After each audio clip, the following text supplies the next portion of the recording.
Hey, Governor Kim Reynolds paid a visit to Harlan, Iowa, just about an hour east of here, to tour damage from the Arbor Day tornado outbreak. You can take a look. She toured the farm of former Iowa State Senator Nancy Butker. Butker's property suffered extensive damage, and 2 horses on the property were lost. On April 26th, Reynolds signed off on a disaster proclamation allowing state resources to be utilized for individual assistance.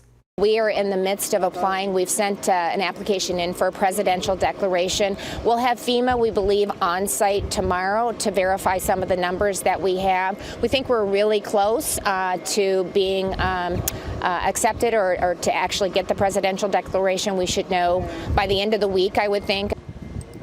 Several volunteer high school students were on site as well, working to help clean up the debris.